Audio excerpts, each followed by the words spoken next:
यांचं मुखवटा आहे, मनोज जरांगेचा फक्त मुखवटा आहे, मनोज जरांगेचा फक्त मुखवटा आहे. आणि राजकारण ह्या आंदोलनाचा आत्मा आहे, राजकारण ह्या आंदोलनाचा आत्मा आहे. हे आज दस्तूर सिद्ध झालेलं आहे. आज आपण बघितलं कोण कोण होते. उद्धव, मुंबईत लोक राहत नाहीत का? मुंबईतले लोक हिंदुस्थानी नागरिक नाहीत का? गणेश भक्त मुंबईतले रहिवासी नाहीयेत का?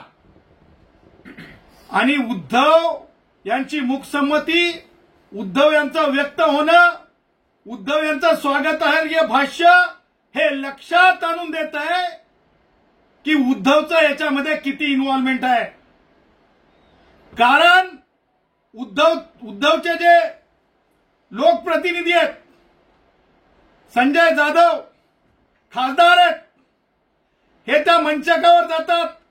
मग उद्धव अगोदर पाठिंबा नाही, पाठिंबा हो नाही, पाठिंबा हो नाही, हे काय नाटक होत. आता isakal.com आहे देशातील नंबर 1 ची मराठी न्यूज वेबसाईट.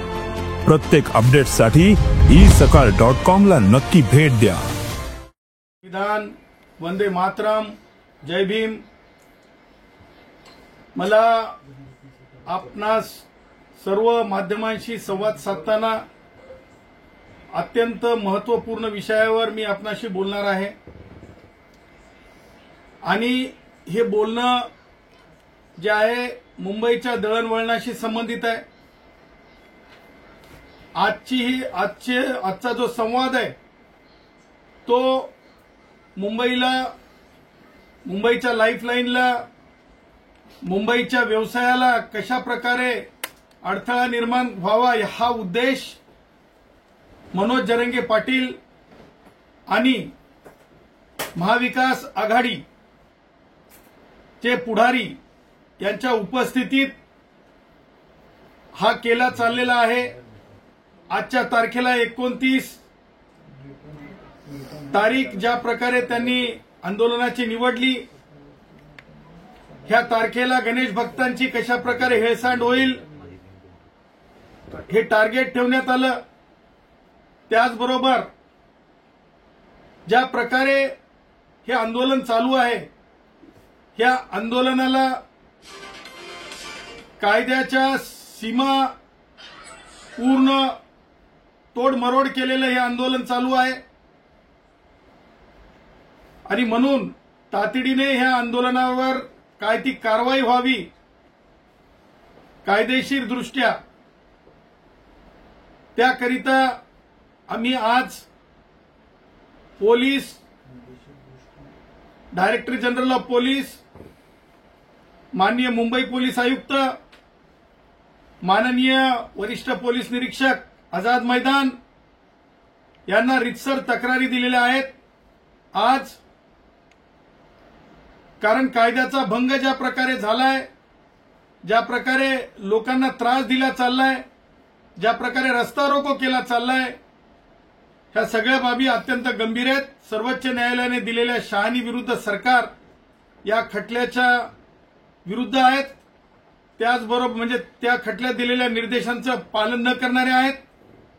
त्याचबरोबर नव्याने जे कायदा अस्तित्वात, रूल्स अस्तित्वात आले की कशा प्रकारचं आंदोलन असावं, किती लोक असावेत, त्यांची संख्या किती असावी, त्या सगळ्या कंडिशन जे मनोज जरांगे यांच्या आंदोलनात देण्यात आल्या होत्या त्यांचा भंग करून हे आंदोलन चालू आहे.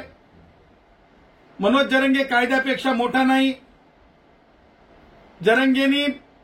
जरांगेच्या गाड्या ज्या प्रकारे जरांगेचे लोक कायद्याची पायमल्ली करून मध्ये येत होते, पोलिसांसोबतच्या हुज्जती आज माध्यमांसमोर आपण पाहिल्या.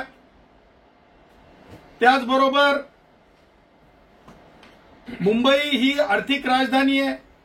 या आर्थिक राजधानीचं लक्ष जगामध्ये आहे. जगामध्ये ह्या राजधानीची बदनामी व्हावी, देशाची बदनामी व्हावी, हिंदुस्थानाची बदनामी व्हावी, देशात काहीतरी भयंकर आहे हे दिसावं या उद्देशानं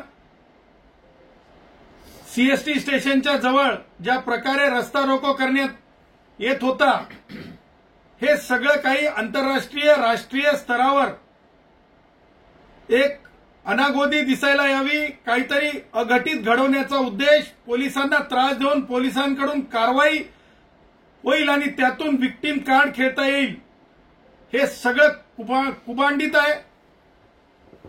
आणि त्यामुळं तातडीनं कारवाई होणं आवश्यक आहे.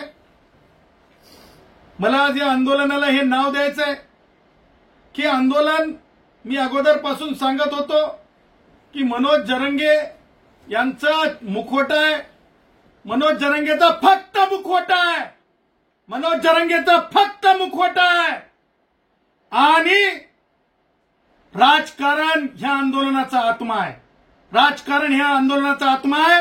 हे आज दस्तूर सिद्ध झालेलं आहे. आज आपण बघितलं कोण कोण होते.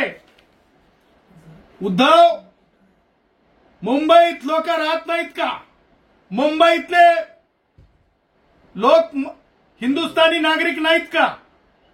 गणेश भक्त मुंबईतले रहिवासी नाहीयेत का? आणि उद्धव यांची मूकसंमती, उद्धव यांचं व्यक्त होणं, उद्धव यांचं स्वागतार्ह भाष्य हे लक्षात आणून देत आहे की उद्धवचं याच्यामध्ये किती इन्व्हॉल्वमेंट आहे. कारण उद्धवचे जे लोकप्रतिनिधी आहेत, संजय जाधव खासदार आहेत, हे त्या मंचकावर जातात.